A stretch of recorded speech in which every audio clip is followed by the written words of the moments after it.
GMA Network Center. Ito ang 24 oras.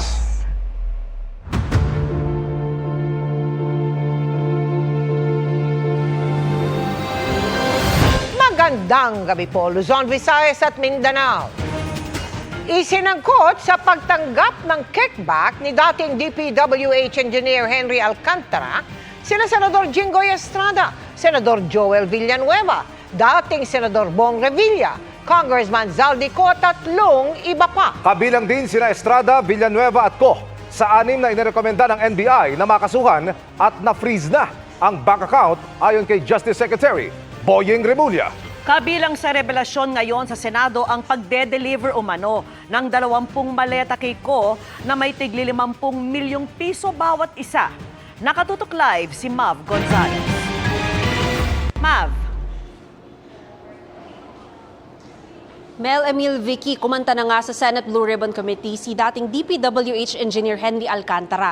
Ito yung opisyal na nakikipag-usap mismo dun sa mga politiko raw na tumatanggap ng kickback dito sa flood control projects. Matapos ang paulit-ulit at matigas niyang pagtangging may nalalaman siya sa mga kickback sa flood control projects noong mga nakaraang pagdinig, mangiyak-ngiyak si dating Bulacan 1st District Engineer Henry Alcantara sa umpisa ng kanyang paglalahad sa Senate Blue Ribbon Committee hearing kanina. Nangangamba po kasi ako sa seguridad ng pamilya ko. Ito pong aking salaysay ay marami pong mga tao na mababanggit at ako po ay humingi ng tawad sa mga tao na to, pero kailangan ko pong sabihin yung katotohanan. 7 tao ang kanyang isinangkot sa pagtanggap ng mga kickback. Yan ay sina Senador Jinggoy Estrada, Senador Joel Villanueva, dating Senador Bong Revilla, dating House Appropriations Committee Chairman Congressman Zaldico, dating DPWH Undersecretary Roberto Bernardo, dating Congresswoman Mitch Cahayon Uy, at COA Commissioner Mario Lipana. Ayon sa kanyang signed affidavit, tumulong magpasok sa kanya sa District Engineering Office si Bernardo noong 2019, panahon ni DPWH Secretary Mark Villar. 2022 umano nagsimulang magbaba ng pondo sa opisina nila si Bernardo, 350 million pesos na ipinasok sa Budget BICAM report. Ang para sa proponent, 25% po, at may advance ito na 5 to 15 na kalimitang hinihingi ni Yusek Bernardo kapag ganap na ang NEP base sa pagdinig sa Kamera del Representante. Samantala ang pondong na BICAM ay may advance payment na 5 to 10 na kalimitang hinihingi matapos ang deliberasyon ng BICAM at ang balansa ay babayaran pagbuo paglabas ng GAA. Noong 2023 naman, 710 million pesos ang kabuuang halagang naibaba umano ni Bernardo sa Bulacan 1st District Engineering Office. Noong 2024, umabot sa 3.3 billion pesos. At ngayong 2025, umabot yan sa 2.55 billion pesos. Taong 2022 raw nang humiling si Senador Villanueva ng proyektong multipurpose building na nagkakahalaga ng 1.5 billion. Pero 600 million lang daw rito ang napondohan. Ito, nabigyan si Senator Joel ng proyektong Unprogrammed Operations ng 2023, nagkakahalaga ng 600 million na pawang mga flood control ng mga proyekto at kung saan susumahin na 25% ng proponent ay may halaga na 150 million. Hindi alam ni Senator Joel na flood control ang mga proyektong nailan sa kanya dahil ang aking pagkakaalam ay ayaw po ni Senator Joel ang project na flood control. Ayon kay Alcantara, dinala niya ang 150 million sa rest house sa Bukawi, Bulacan at iniwan sa tauhan ni Villanueva na nagngangalang Peng. Sinabi ko kay Peng na pakibigay na lang kay boss, tulong lamang yan para sa future na plano niya. Hindi po nila alam na doon galing yon sa flood control.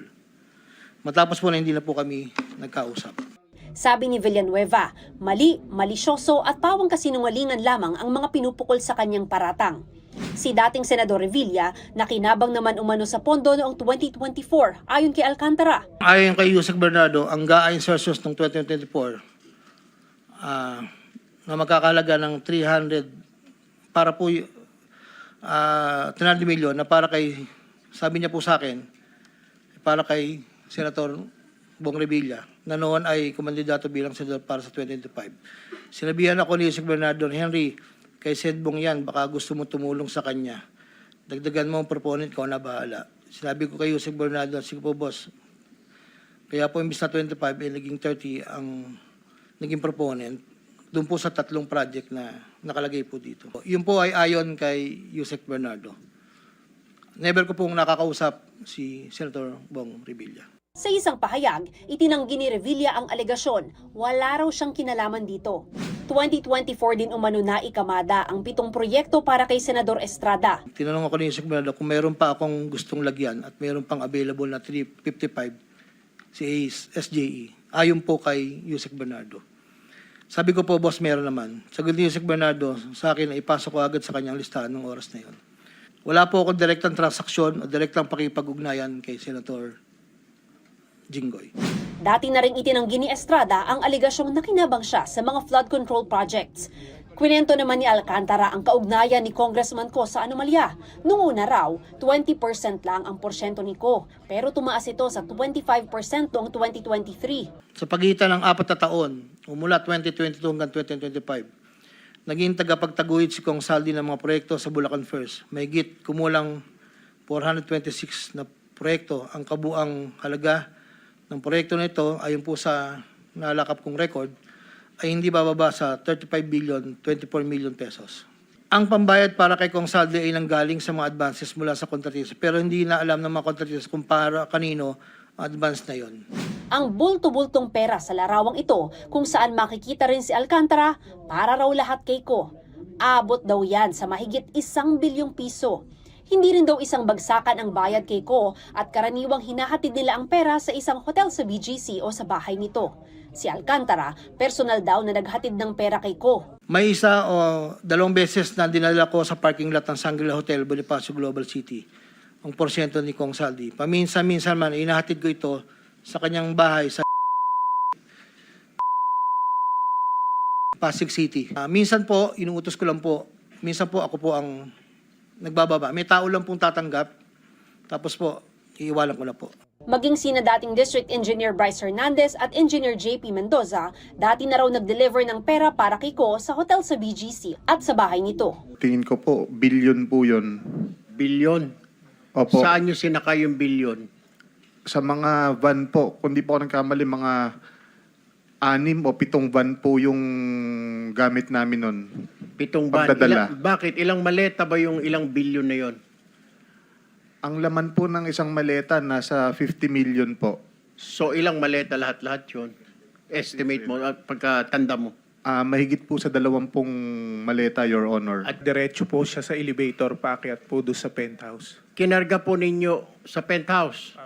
Sa Kaninong- pinakataas po, actually yung isang kasama po namin na si Engineer Paul, nakarating po siya mismo doon sa loob nung... Penthouse. Bukod Now- po sa Shangri-La, nagdadala rin po kami sa Dagdag ni Alcantara, nagbigay rin umano siya ng listahan ng flood control projects sa Ford Star Builders Contractors at kay COA Commissioner Lipana. Nagbaba rin daw ng pondo sa Bulacan DEO si dating Congresswoman Kahayon Uy. Tinanong niya kung pwede siya magpababa ng pondo sa aking DO. At sinagot ko naman na, opo, pwede po. Unong taong 2022, nakapagbaba ng halagang 411 million sa GAA si Yusek Mitch na may usapan kami na may gastos na 10% lang po. Hindi niya po pinakailaman yon. Sabi niya, bahala ka na kung sino man ang mananalod contractor niyan. Mula sa Senado, isinama ni Justice Secretary Crispin Remulla sa DOJ si Alcantara para i-evaluate ang kanyang affidavit.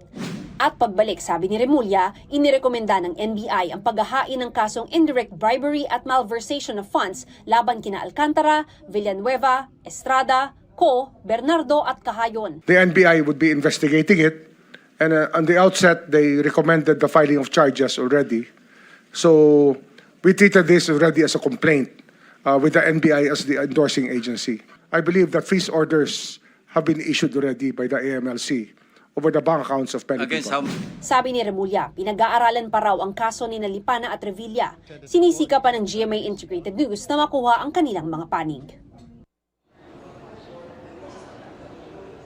Vicky, sa Huwebes ang susunod na pagdinig ng Senate Blue Ribbon Committee. Ayon kay Senate President Tito Soto, mga 1 o 2 hearing na lang daw ito. Vicky? Maraming salamat sa iyo, Mav Gonzales. Pinasinungalingan ni na Senador Jinggoy Estrada at Senador Joel Villanueva ang pagdawit sa kanila ni dating District Engineer Henry Alcantara na nakatanggap umano ng mga kickback sa flood control projects. Sa sesyon ng Senado kaninang hapon, sumagot ang dalawang mambabatas. Ang detalye niyan, abangan po maya-maya lamang. Samantala, tinawag na di makatotohanan at walang basehan ni Congressman Zaldico ang mga aligasyon laban sa kanya. Sasagutin daw niya ang mga aligasyong ito sa tamang pamamaraan. Sinusubukan pa ng GMA Integrated News na kunin ang pahayag ni na dating DPWH Undersecretary Roberto Bernardo, dating Congresswoman Mitch Cahayon-Uy at COA Commissioner Mario Lipana. Kaugnay naman kay dating Senador Bong Revilla na itinanggi na rin ang paratang, sabi ni Justice Secretary Crispin Remulla, sinisili pa nila ang kanyang papel kaya hindi pa siya kasama sa inirekomendang kasuhan sa ngayon. Humarap sa Independent Commission for Infrastructure, sina Senador Jinggoy Estrada, Senador Joel Villanueva at dating Senadora Grace Poe. Kabilang sa gustong maunawaan ng komisyon ay kung paanong nakakapagsingit ng budget para sa mga project na sinasabing ugat umano ng anomalya sa mga flood control project. Yan ang tinutukan live ni Joseph Morong. Joseph? Mel, sina Senador Jinggoy Estrada, Senador Joel Villanueva na isinasangkot sa mga maanumalyang flood control projects ang ipinatawag ngayong araw ng ICI o Independent Commission for Infrastructure at sa pambihirang pagkakataon naman ay nagsalita ang chairman nitong ICI na si dating Associate Justice Andres Reyes Jr. at ang sabi niya, no one is above the law o walang mas makapangyarihan sa batas.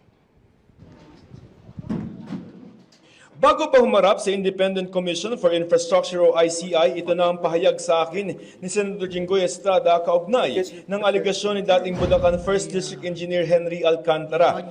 Sabi kasi ni Alcantara kay dating DPWH Undersecretary Roberto Bernardo niya ibinigay ang 25% na kickback para sa proyekto na ibinigay naman umano ni Bernardo kay Estrada. Definitely it's hearsay. Walang Diba, mismo si D. Alcantara nagsasabi na he does not have any direct link with me. Kaya pinag-iisipan umano nilang sampahan ng reklamo ang mga nagdadawit sa kanya. I'm conferring with my lawyers.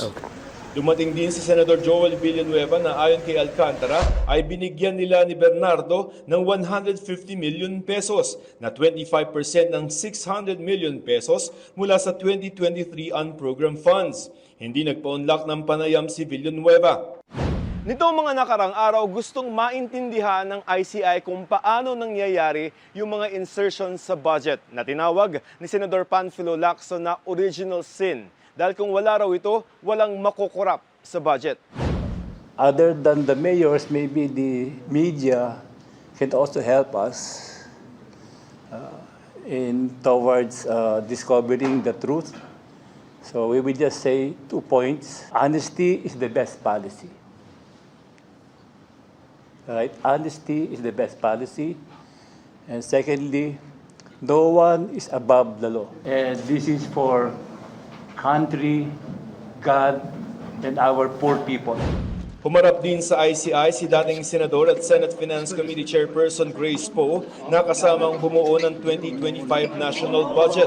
Gusto nilang matukoy, halimbawa, kung meron daw mga ghost projects or mga substandard, kung sino yung proponent na legislator. Meron iba na talagang tapat na gustong tulungan. Pero halimbawa nagkakaroon ng collusion between the contractor and then the DPWH and the legislator, tapos naging substandard or yung mga walang hiyang naging ghost project, yun talaga yung dapat tutukan.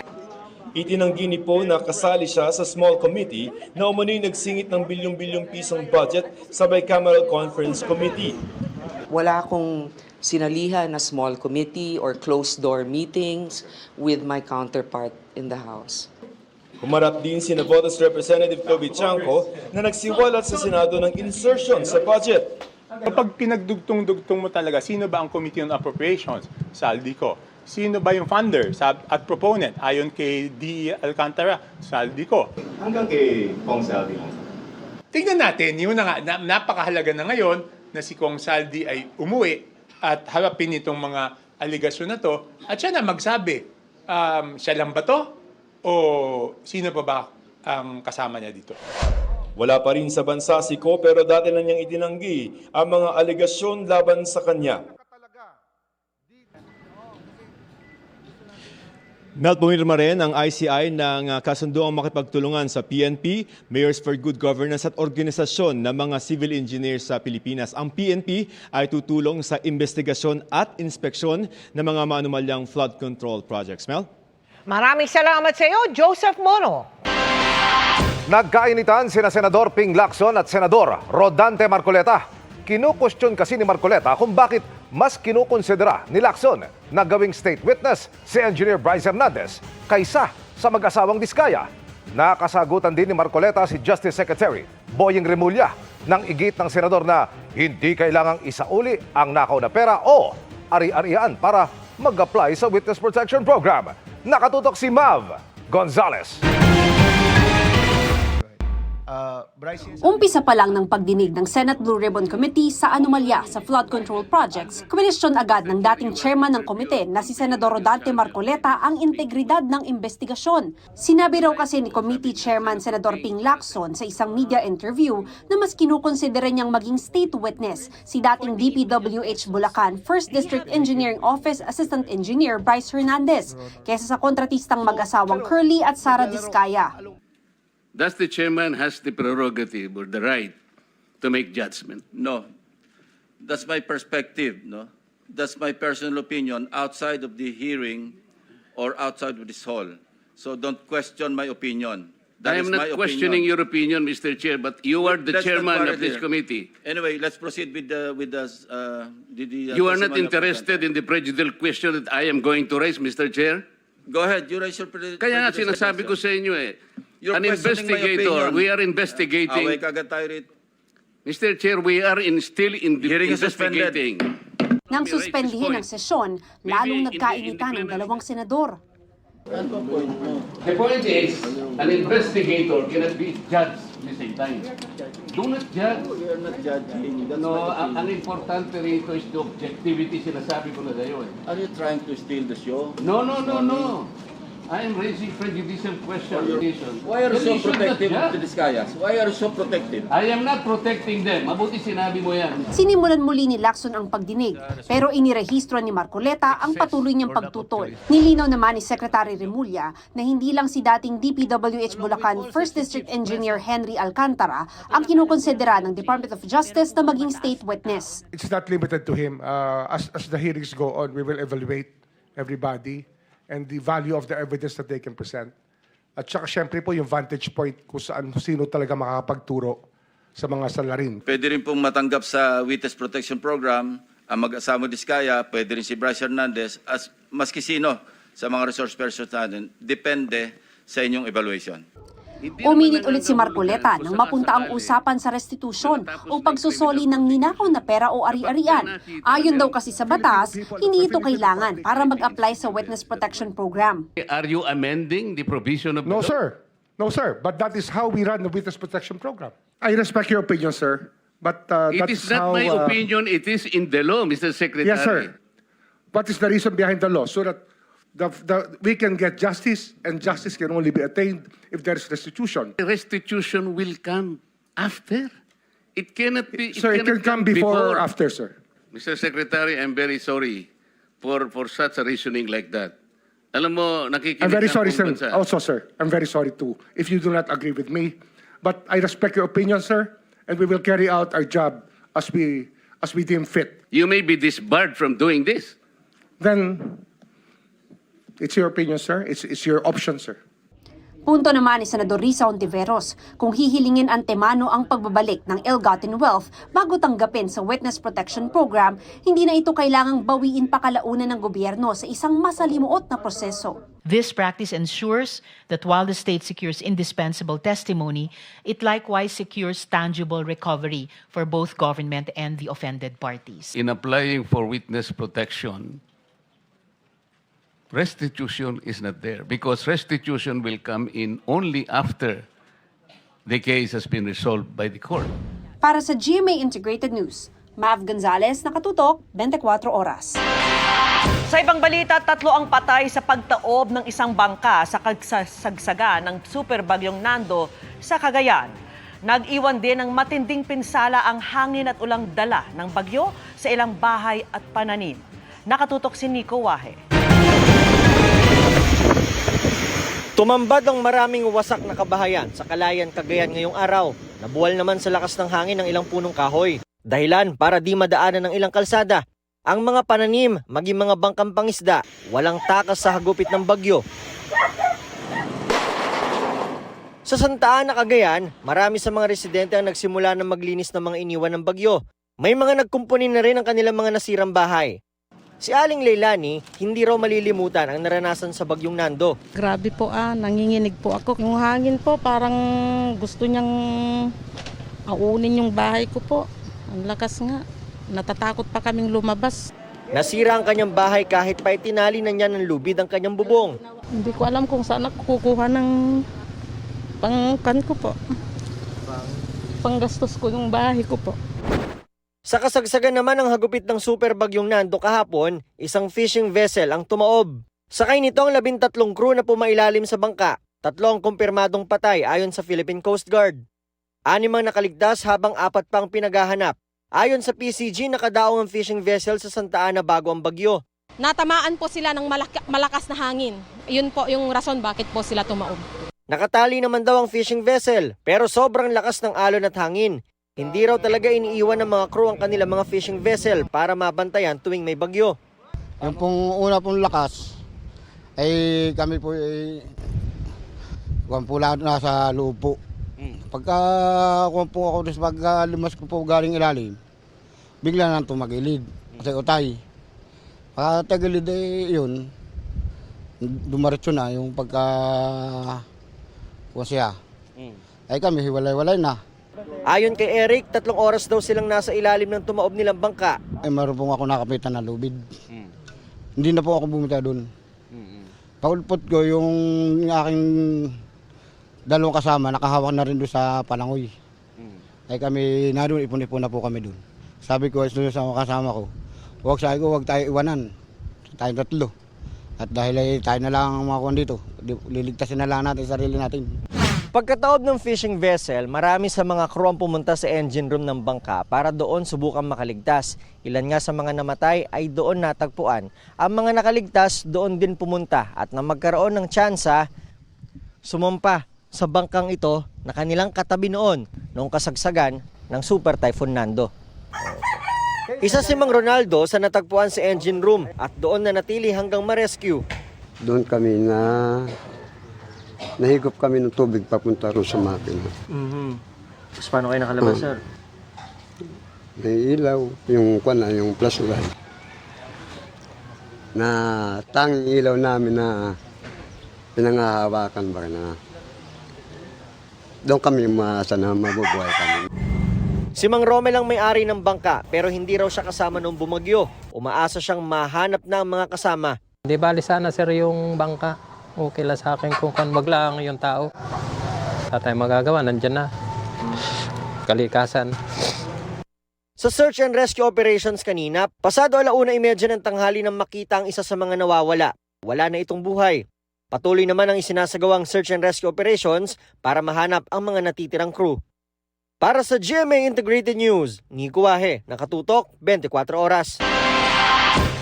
Winasak na mga alon ng bahagi ng isang beach resort at ilang kubo sa Zambales sa kasagsagan ng super bagyong Nando.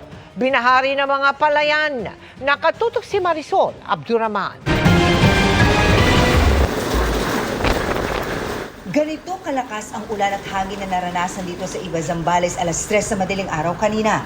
Halos ganito rin ang lakas ng buhos bandang alas 6:30 ng umaga. Nag-zero visibility naman sa bahaging ito ng Olongapo-Bugalyong Road sa lakas ng ulan. Inulan din sa bayan ng Santa Cruz. Kaya ang ilang palayan sa Barangay Bulawon na lubog sa baha na nakatakda ng pamanding anihin ang mga palay. Umapaw pa nga ang tubig. Sa Barangay Bolitok naman, mahigit 100 pamilya ang inilikas. Sa bayan naman ng San Felipe, bakas ang hagupit ng bagyo. Nasira ang ilang istruktura ng ilang resort dito. Alas 11 ng gabi, malakas ang alon dito. Mas malakas pa kaysa ngayon? Oh, mas malakas pa Mas kagabi. may kasamang ulan yun? Wala po, ambon-ambon lang po. Mas Sinong nakasira dyan? Opo. Ang kubo namang ito, tuluyan na raw giniba ng bagyong Nando. Ngayon na lang po bumigay. Mas grabe ngayon kasi super typhoon na siya, ma'am. Nung mga nakaraang bagyo, hindi po umaabot dito yung tubig, tsaka umaabot na po hanggang doon yung ng tubig. Natenga na nga raw ng ilang araw, hindi naman daw sila agad makakapagbukas ng negosyo dahil maraming kailangang ayusin. Maswerte namang nakatayo pa rin ang bahay ni Rodel na nasa tabing dagat. Minsan na raw kasi itong nasira noong mga nakaraang bagyo. Ang kanyang naging diskarte, Inagyan ko po ng madam, 2x3 sa taas para hindi po itangay ng hangin yung tulda. maghapon namang naging maulan sa buong probinsya. Para sa GMA Integrated News, Marisol Abduraman, nakatuto 24 oras. Nang dahil sa sumbong ng Canadian Police sa NBI, inaresto ang isang babae na nambubugaw umano ng mga menor de edad sa mga dayuhan. Nakatutok si JP Soriano. Kuha ito sa isang mall sa Quezon City nitong Huwebes nang arestuhin ng mga tauhan ng Human Trafficking Division ng National Bureau of Investigation ang babaeng ito na sangkot umano sa online pornography at pambubugaw sa mga menor de edad na babae at lalaki, edad 5 hanggang 17 taong gulang. Nasagip din sa parehong operasyon ang 12 taong gulang na babae na ibibenta raw sana ng sospek sa asset ng NBI na nagpanggap bilang customer. Ayon sa NBI, nag-ugat ang operasyon dahil sa nabisto ng Royal Canadian Mounted Police sa mga electronic gadgets ng isang lalaking naaresto nila sa Canada na nadetalye ang pagbabayad niya at pagbili ng mga online pornography ng mga bata mula sa Pilipinas. Ino-offer niya online yung mga minor, babae at lalaki sa mga foreign customer. So, doon nagkakandak ng sexual act online. Siya po nagpapacilitate nung show. Then, usually, ang pinyan, every show, 500. Then, nire-remit po siya. Hindi po, in peso na po, converted in peso. Depende po dun sa pinagagawa. Kung minsan, nauuwi pa raw sa mismong bentahan ang transaksyon. Yung mga foreigner po, pupunta dito sa Pilipinas, then ibubuk po na for accommodation itong mga minors at doon mangyayari yung sexual exploitation. Ang masaklap, alam daw ng ilan sa mga magulang ng mga batang biktima ang krimen. Medyo nakakakilabot pero alam ng magulang. Pagtanda nila, yan, dyan na ang trauma, marirealize nila na gano'n ang nangyari sa kanila. Nakakaawa yung mga bata.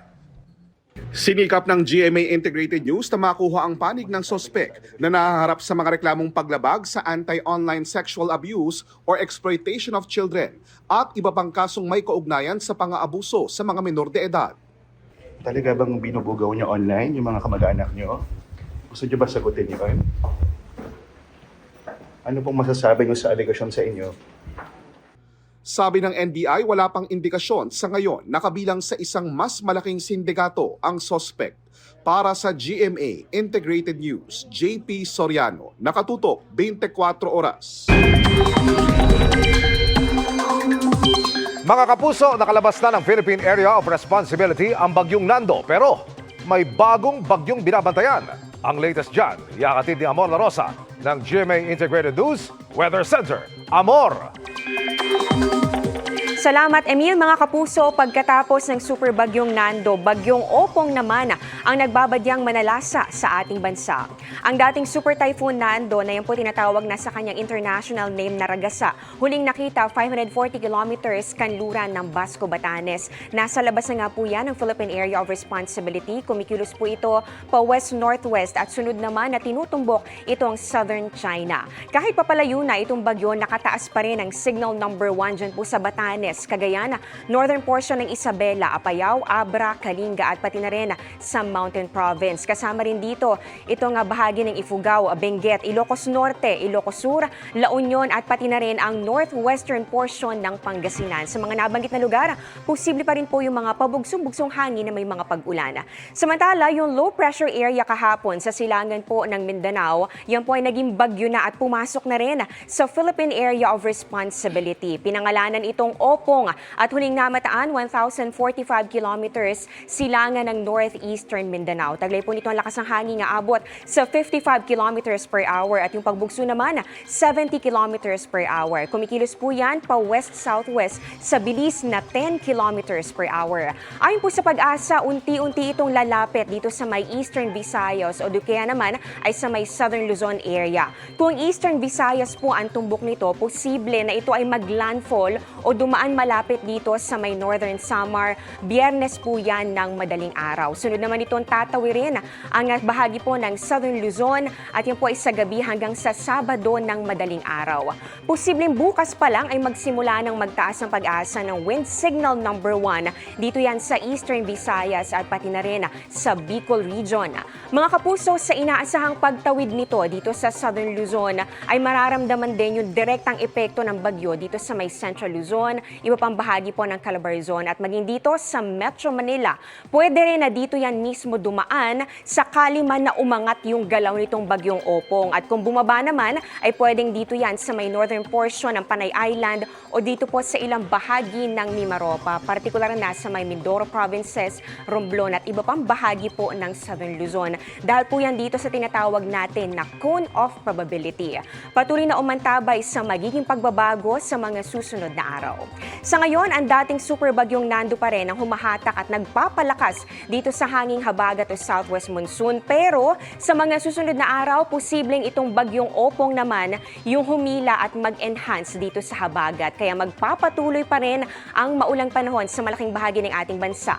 Base po sa datos ng Metro Weather, ngayong gabi meron pa rin mga kalat-kalat at pabugso-bugsong ulan at hangin. Dito yan sa ilang bahagi ng ating bansa, lalong-lalo na nga dito sa malaking bahagi ng Luzon, kasama po ang Metro Manila. Ganon din itong Eastern at Western Visayas at meron din tayong nakikita mga pag-ulan sa ilang bahagi ng Caraga Region. Bukas ng umaga, posible rin po yung maranasan dyan sa may bahagi ng Batanes, Cagayan Valley, Ilocos Provinces, Pangasinan, Zambales, Bataan at iba pang bahagi ng Central Luzon, Calabarzon, Mimaropa at ganon din sa Bicol Region.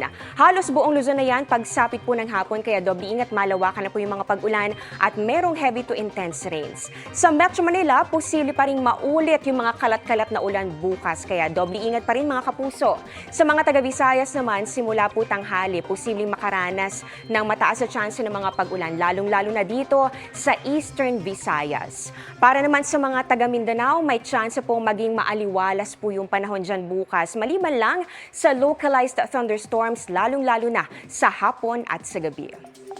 Yan muna ang latest sa ating panahon. Ako po si Amor La Rosa para sa GMA Integrated News Weather Center. Maasahan anuman ang panahon.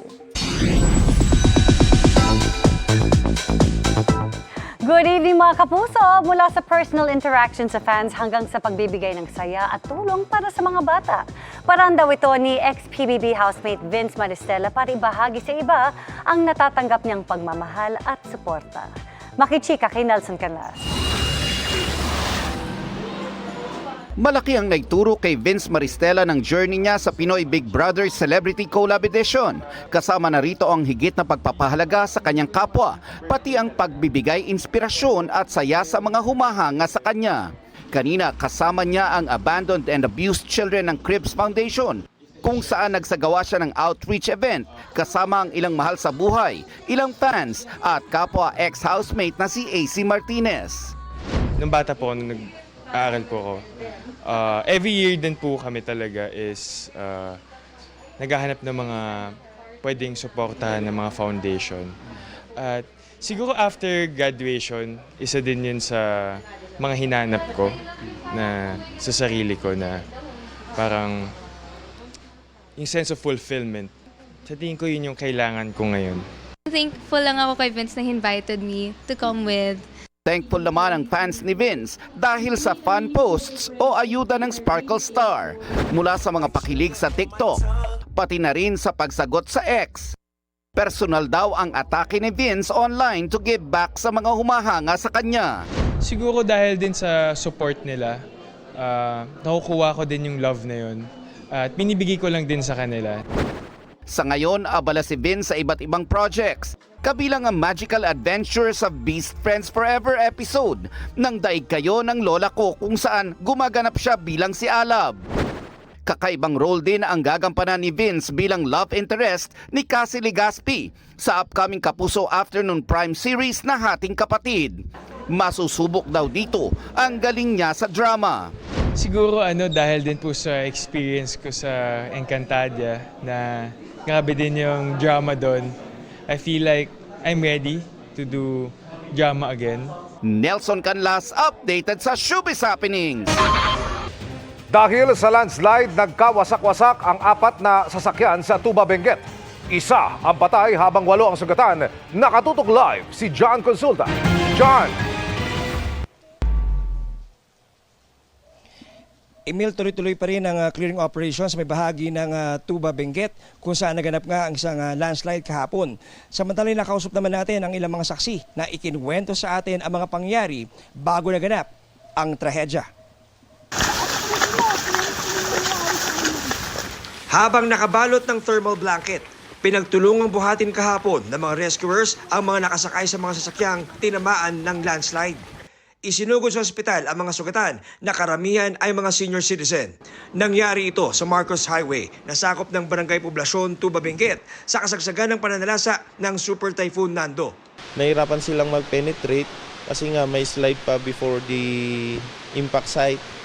May need nilang i-clear out. So gumawa sila ng paraan by using shovel manually to reach the impact site. Very much challenging kasi nga yung site pa lang ang mahirap doon, baka may number 2 wave of bagsak ng putik kaya very dangerous. Nang balikan namin ang lugar na pinangyarihan ng landslide, bumungad sa amin ang nagkawasak-wasak na mga sasakyan. Basag ang mga salamin, puro putik ang loob, naipit daw ang mga pasahero at di makalabas ang ilan dahil di mabuksan ang mga pinto. Nagkalat din sa gilid ng kalsada ang mga pira-pirasong bahagi ng mga sasakyan.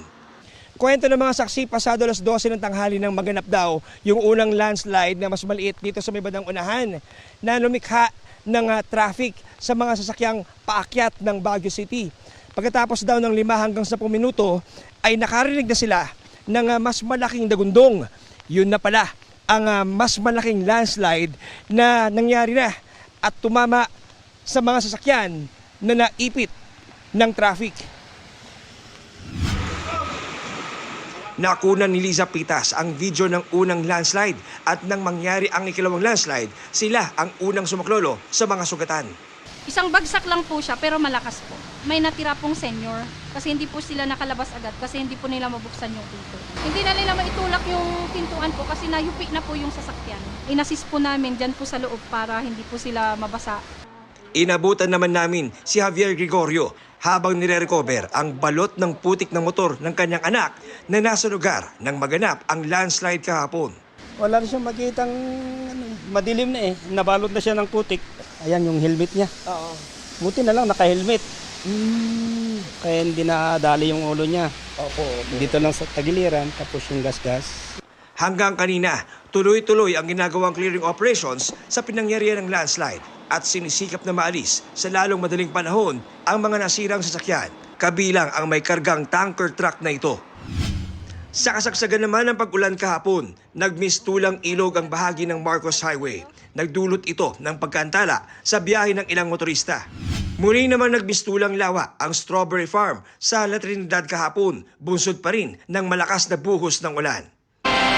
Lampas 36 na oras nang nakakulong pero wala pa ring asunto laban sa halos 200 inaresto dahil sa gulong sumiklab sa Maynila nitong September 21. Illegal yan ayon sa isang abogado pero sabi ng Manila Police, hindi pa sila tapos sa pagproseso sa mga dinakip. At nakatutok si Oscar Oida. Hanggang kanina, maghapong nagbakasakali sa labas ng Manila Police District ang kaanak ng mga inaresto. Sa gitna ng mga sumiklab na gulo sa lungsod nitong September 21. Bit-bit pa ng ilang ina ang pagkain, sakaling gutom ang mga anak. Pero bigo silang makita ang mga ito. Pasensya na anak, kahit anong gusto bang kita tulungan ngayon, pero hindi talaga pwede kita mapuntahan ngayon. Hindi nila ako pinayagan para makapasok dyan. 2 araw nakakulong ang mga mahal sa buhay, pero walang impormasyon kung kumusta na sila. Wala nang reason to hold them in this facility dito sa MPD dahil yung mga charges na possible na ikaso sa kanila, ilang oras nang nakalipas, under po sa batas natin, we have maximum of 36 hours para i-detain mo ng walang charges ang isang tao. Paliwanag ng MPD, di pa tapos iproseso ang 170 inaresto na target sanang ma-inquest ngayong araw. Pero anila, nauunawaan nila ang mga magulang. Makakaasa kayo na hindi natin pababayaan yung mga nasa kustudiya natin. With regards to sa mga pagkain, ipoprovide po natin yan. Pati po yung kanila pong mga medical na atensyon. 6 na po sa mga inaresto ay minor de edad na base sa pagsuri ng DSWD ay may lubos ng pangunawa o discernment kaya maaring panagutin sa batas. Hindi nakasama ang 25 iba pang minor de edad na na-turn over na sa Manila Social Welfare Office. Kaugnay naman ang nag-viral na video ng pananakit sa isa sa mga naaresto sa isang hotel. Itinanggi ng Manila Police District na ipinain nila ang bata sa mga empleyado ng hotel. Kaya siya dinala doon sa taas para ipa-identify siya dito sa mga empleyado ng hotel na ito. Kung ito ba mismong bit-bit ng pulis o nahuli ng pulis, ito ba yung nagnakaw, nanira sa kanilang hotel? Dala marahil ng matinding emosyon kaya sinaktan ng mga tauhan ng hotel ang bata.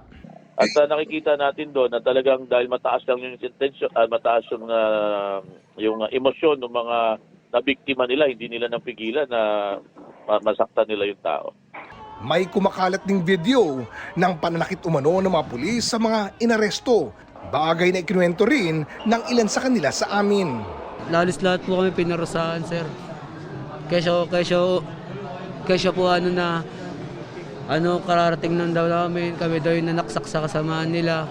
Kami po naglalakad lang po kami nun, sir, bigla po nila kami dinampot. Pag nagpaliwanag po kami sa kanila, mas lalo lang po kami mas lalo lang po kami bububugin doon. Hindi natin yan ito-tolerate at sabi nga natin, ipapacheck natin yan. Ang sa atin ito, malaman natin kanino galing yung video na yan. Kinukundina natin yung ganyan. Ramdam agad ng cast ang horror feel sa unang araw pa lang nila sa set ng upcoming film na Huwag Kang Titingin. Ang main location niyan sa isang ancestral house, kaya silipin natin sa chika ni Athena Imperial. Ibang first day high ang hinarap ng cast ng pelikulang Huwag Kang Titingin hatid ng GMA Pictures at Mentork Productions with Sofia Pablo, Allen Ansay, Marco Massa, Sean Lucas, Kira Ballinger, Josh Ford, Charlie Fleming, Anthony Constantino at Michael Seeger. Pagdating pa lang kasi sa ancestral house na main location ng pelikula, ramdam agad ng cast ang takot na hatid ng horror scenes na gagawin nila sa set. Nakakatakot dito pagpasok, tas yun umuulan, tas nagbabaha, sabi ko nako, pag gumabi na, tas walang ilaw, ayoko mag-isa. It's very big, it's very dark. Ipapakita namin sa inyo ang ilan sa mga bahagi nitong ancestral house na main location ng film na Huwag Kang Titingin. So itong pinanggalingan ko ay isang spiral staircase na ang kadugtong niyan yung silong sa baba. Dito naman, sa banda rito makikita natin yung altar, luma yung mga imahen, makikita rin daw ito sa pelikula. At sa banda rito, may lihim na pinto. Tingnan natin kung anong nasa loob. Ayan. Isa pala siyang pintuan, papasok ng isang kwarto. Luma yung mga muebles, luma yung kama, at kapiz yung mga bintana dito sa kwarto. Since ito yung first day namin, very curious kami about what's going to happen, how is it going to happen inside. Alam mo yung feeling you're going home tapos it's late at night, tapos it's dark. Feeling ko doon na natatakot na ako. Full support si GMA Network Incorporated Senior Vice President at GMA Pictures President Attorney Annette Gozon Valdez na bumisita pa sa set. Na-surprise ako, kaya lang pagbukas nila ng van, ang gaganda ng nakita kong mga mukha, hindi ako natakot. Parang, ay, ang ganda. Parang iniisip ko nga, period ba to? Parang naisip ko yung dating movie natin na Moments of Love. Ganito rin yung itsura ng location natin noon at Blockbuster yon, one of the most well-loved movies. So sana, yun rin yung mangyari dito sa movie. Athena Imperial updated sa Showbiz Happenings. Ang Rodrigo Roa Duterte.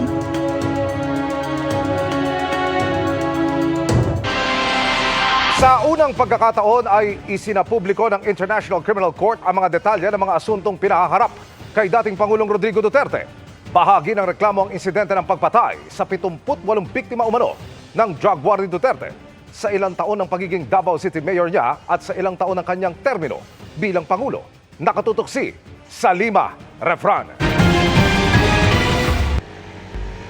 3 counts ng crimes against humanity for murder at attempted murder ang mga asuntong isinampa laban kay dating Pangulong Rodrigo Duterte ayon sa prosecution pre-confirmation brief na inilabas ng International Criminal Court o ICC. Sakop ng count 1 ang 19 na pagpatay sa mga umano'y drug pusher at magnanakaw noong 2013 hanggang 2016 sa Davao City habang mayor pa si Duterte at umano'y pinuno ng Davao Death Squad. Sakop ng count 2 ang 14 na pagpatay sa mga umano'y high-value targets na sangkot umano sa droga sa unang taon ni Duterte bilang Pangulo. Sakop naman ng count 3 ang 43 pagpatay at 2 tangkang pagpatay sa lower-level criminals sa pamamagitan ng barangay clearance operations o Oplan Tokhang mula 2016 hanggang 2018. Sa dokumento, sinabi na indirect co-perpetrator si Duterte sa 3 count ng murder. Bilang Davao City Mayor, may legal na kontrol umano si Duterte sa pulisya noon at sa ibang tauhan ng City Hall at barangay na nagkasa ng mga krimen. Ayon sa ICC prosecutor, ang ginawa sa Davao, pinalawig umano ng maging Pangulo siya. Malinaw na pinapakita sa atin ng prosecutor na merong nangyaring DDS killings. At ito ay naayon sa isang plano. Nung naging presidente na si Duterte, nung siya ay naging, simula 2016, nabuo or isinagawa yung national plan. Pili lang ang mga inilistang insidente at biktima. Mas maliit definitely kaysa sa libo-libo na sinasabi, pero ito ay posibleng bahagi ng approach o resulta nung approach ng prosecutor ngayon na, kumbaga, paninigurado. Sisiguraduhin namin makukonvict namin siya sa pinakamalalakas na insidente o kaso. Sa isinapublikong dokumento, hindi binanggit o kaya na may tinakpan o redacted ang mga kasabwat umano ni Duterte. Pero inilarawan sila bilang galing sa Davao City at itinalaga sa high-level national position na maging presidente si Duterte. Nagtatag umano sila ng network kabilang ang mga mula sa PNP, PDEA, NBI at Bureau of Corrections kasama ang mga hitman. Posibleng isyuhan sila ng ICC ng warrant of arrest ayon kay Attorney Gilbert Andres, isang ICC accredited lawyer na tumutulong din sa mga biktima. Parang there are 21 names, Kung tingnan ko lang yung redact, Kaya siguro antabayanan pa natin, mayroon pa pong mga pangalan na ilalabas eventually. Bagamat niredact o tinakpan ng pangalan ng mga umano'y kasabwat, may lumusot na isang De La Rosa na siya umanong nangakong agad na ipatutupad ang pinalawak na bersyon ng Davao Model o drug campaign ng Davao City. Sabi niya umano, kung may manlalaban ay gaganti ang pulis at kung walang manlaban, pipilitin nilang manlaban ang mga ito. Nabanggit din sa dokumentong isang agire na nagsabi umanong papatayin ang mga drug lords. Bagamat di sila pinangalanan, ayon kay Conti, malamang ang De La Rosa ay si ngayoy Senador Bato De La Rosa na dating Davao City Police Chief bago naging PNP Chief at siyang nagpatupad ng Duterte Drug War. Nabanggit din ni Conti ang Justice Secretary. Tangi si Vitaliano Aguirre II ang agireng naging Justice Secretary ni Duterte. Malinaw na inilalatag na si Bato De La Rosa ay co-perpetrator kasama ni Duterte. If you read between the lines, ang dami parang pinatutungkulan. NBI Chief, PDEA Chief, Secretary of Justice, IAS at saka NAPOLCOM. Itinanggi ni Aguirre na sinabi niya ang mga pahayag na ito. Hindi raw ito totoo at hindi raw niya isusulong ang extrajudicial killings. Sinusubukan pa ng GMA Integrated News na makuha ang panig ni De La Rosa at maging ang kampo ni Duterte. Para sa GMA Integrated News, Salima Refran, nakatutok 24 oras.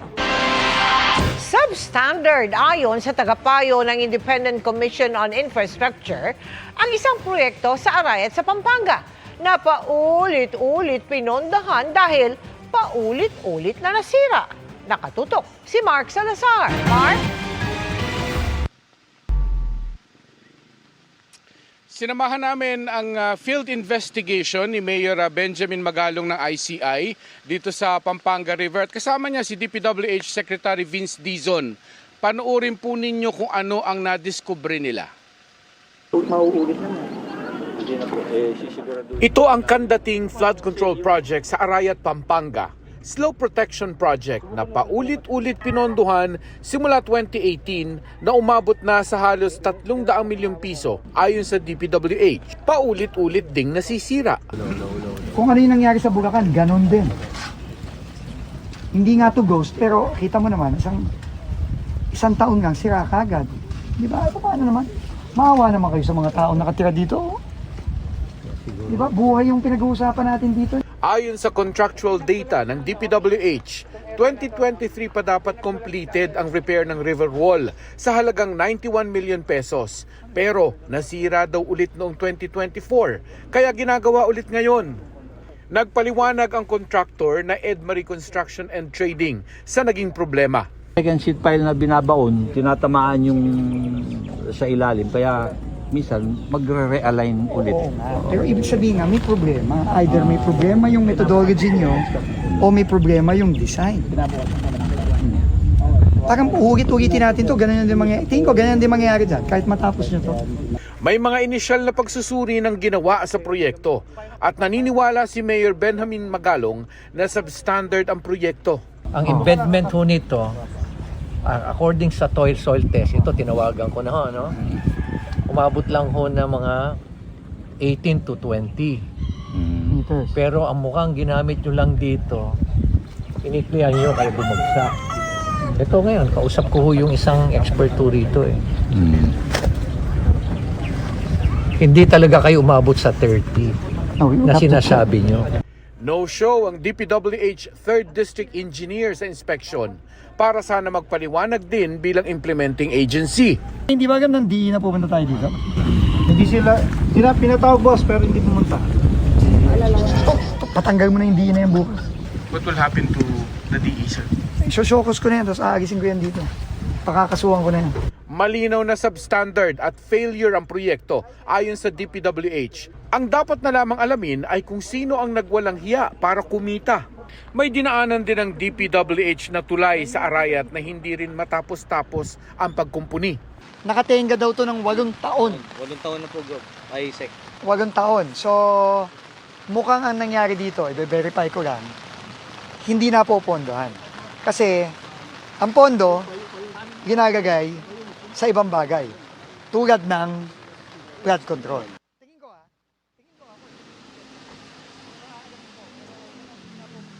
Inabutan lang talaga ng malakas na ulan kaya itong inspeksyon ay hindi na nakatuloy pa doon sa iba pang pinaghihinalaang mga proyekto dito sa Pampanga at sa Bulacan. Mel? Maraming salamat sa iyo, Mark Salazar. Idinetalye sa Senado kanina kung paano nakakakuha ng kickback sa mga flood control project. At kabilang dyan ang over-design o yung sobrang gastos na disenyo kumpara sa kailangan para sobra rin ang pondo. Nakatutok live si Sandra Aguinaldo. Sandra. Vicky, inilahad nga po ni Curly Discaya dito sa Senate Blue Ribbon Committee na hindi pa man nagaganap ang bidding, meron na umanong may-ari ng proyekto. Ganon din ay dinetalye po ng mga dating tauhan ng Bulacan 1st Engineering District kung paano po nakukuha yung kickback kahit pa maging substandard na yung proyekto. Kwento ni na dating District Engineer Bryce Hernandez at Engineer JP Mendoza na mula raw nang pumasok sa Bulacan 1st Engineering District, kung hindi substandard ay overdesigned o underdesigned ang lahat ng kanilang mga proyekto. Ito raw ang naging paraan para magatasan nila ang pondo. Wala pong tumama kung ano po yung nakaspecify sa plano. Hindi po na-meet lahat yun. At lahat yan may porsyentuhan? Lahat po, Your Honor. Alam mo ito habang nangyayari at the time? Opo, May instruction po lahat to. Lahat ng proyekto, pati classroom, pati hospital, pati tulay, pati kalsada, lahat substandard, no? That's what you're saying, Bryce, no? Yes po, Your Honor. Maisama ko lang po, yung mga street lights po namin, overpriced po lahat yun. Gumamit daw sila ng mas mababang quality ng materyales. Minsan, binabawasan din daw nila ang haba ng proyekto. Ayon kay Hernandez, pinapalobo nila ang presyo ng proyekto para magkaroon ng perang panglagay sa mga proponent. Ito raw yung overdesign. For example po, kung 100 pieces na bakal lang dapat ang gagamitin, ang ilalagay po sa program is 200 pieces po na bakal. Yung sheet pile po, hindi po totoo ang nagiging canvas dyan. Meaning? For example po, ang presyo lang talaga niya is 30 pesos per kilo.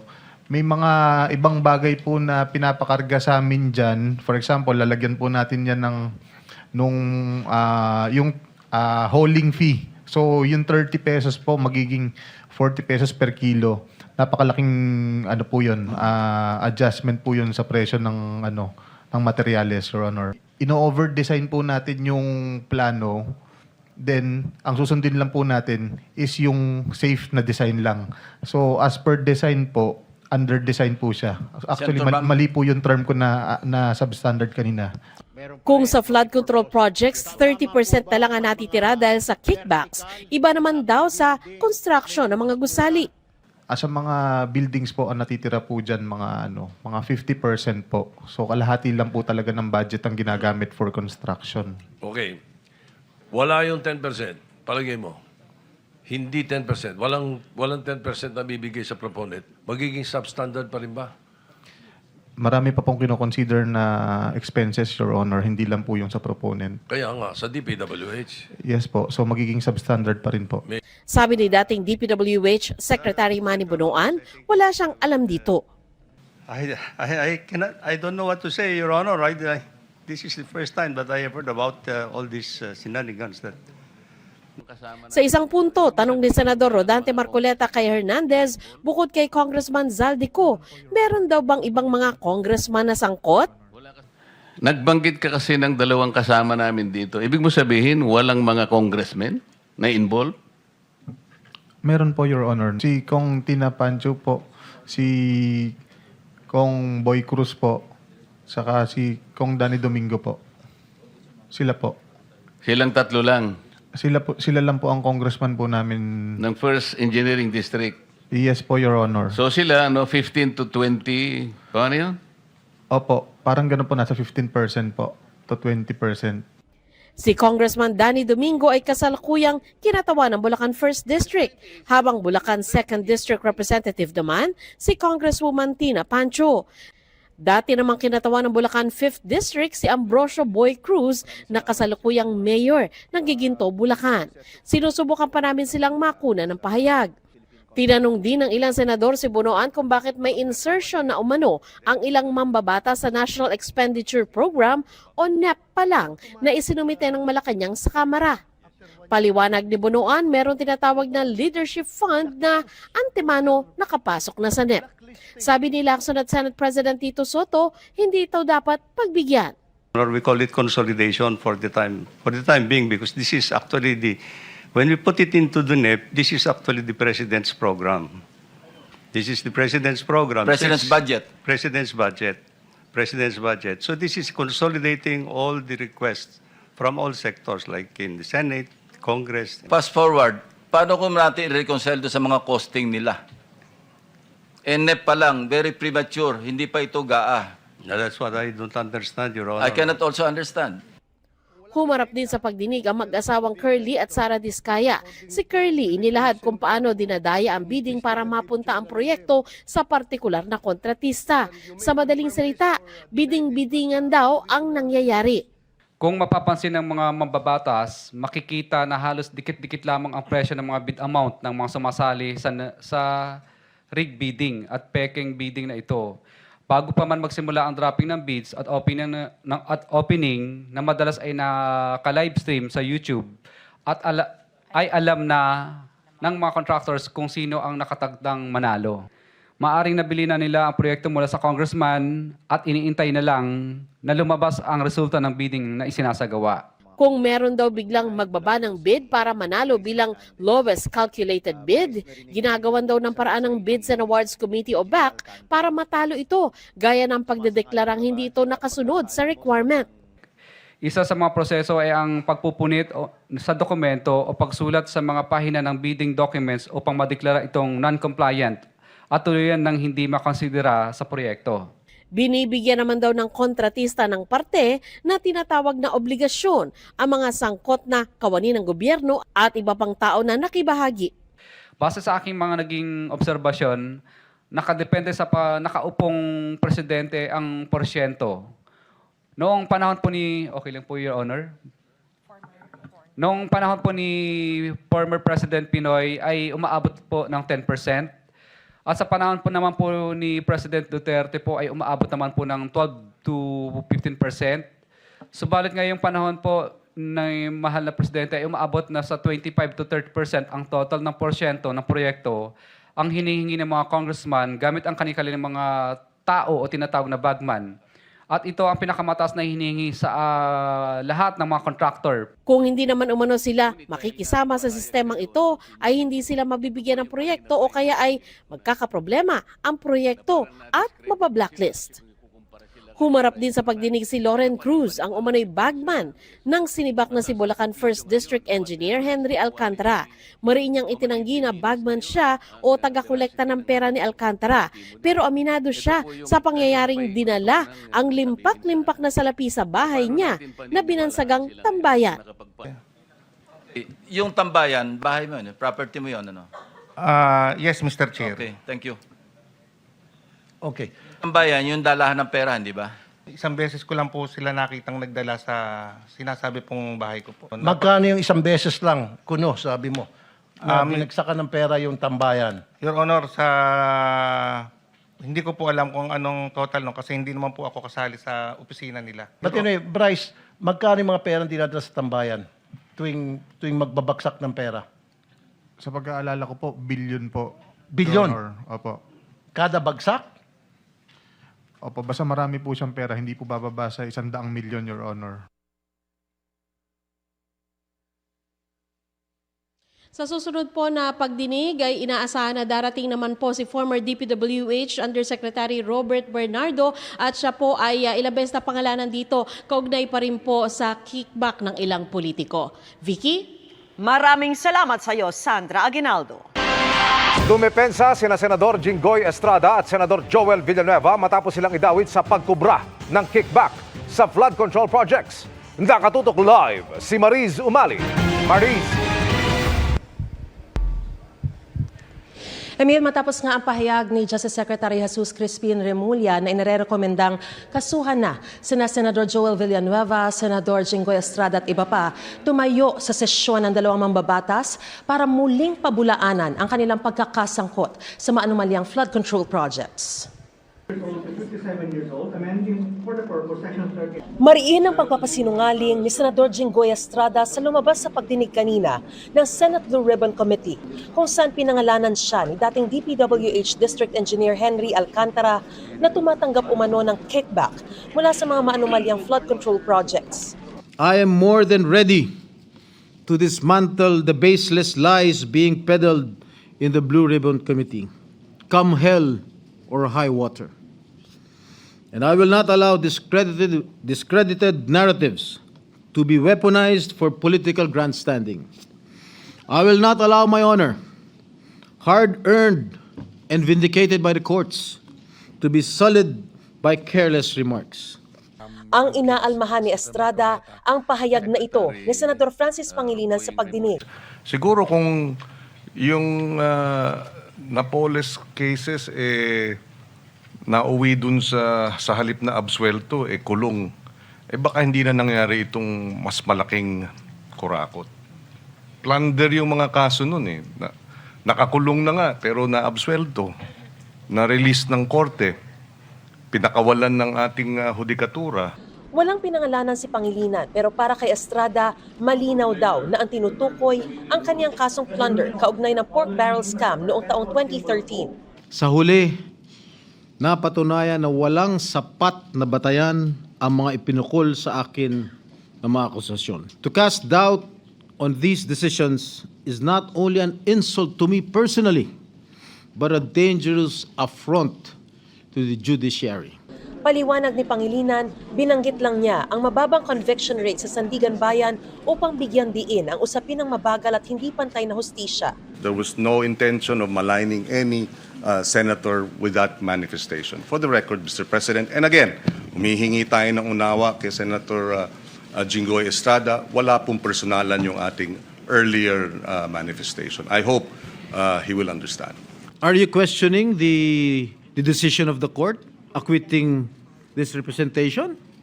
You're a lawyer. You are undermining the judicial process in our country. You being a member of the bar. Habang nakasuspende ang sesyon ay nakita namang kinamayan ni Pangilinan si Estrada at sila'y nag-usap. Pero hindi pa malinaw kung nagkasundo na ang dalawang senador. Si Senador Joel Villanueva naman na itinuro din ni Alcantara na tumatanggap umano ng kickback sa mga proyekto, idiniing wala siyang kinalaman sa umano'y anomalya sa flood control projects. Mr. Alcantara said, hindi po ako nag-request ng kahit anong flood control project. Sinabi din po niya, wala po akong alam at hindi rin po ako kailanman sinabihan tungkol sa mga proyektong yan. Sinabi rin po at inamin ni District Engineer Alcantara na may tulong daw siyang pinaabot pero hindi po sa akin, sabi po niya. At siya na rin po mismo ang nagsabi na wala po akong alam doon. Dagdag niya, nakahanda rin po akong bigyang linaw ang mga bagay na ito sa anumang forum o lugar at patunayan na mali, malisyoso at pawang kasinungalingan lamang ang ipinupukol po sa ating pangalan.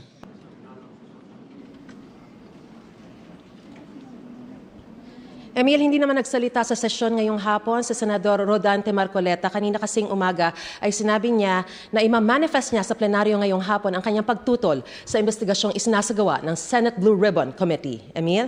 Maraming salamat, Mariz Umali. At yan ang mga balita ngayong Martes. 73 araw na lang, Pasko na!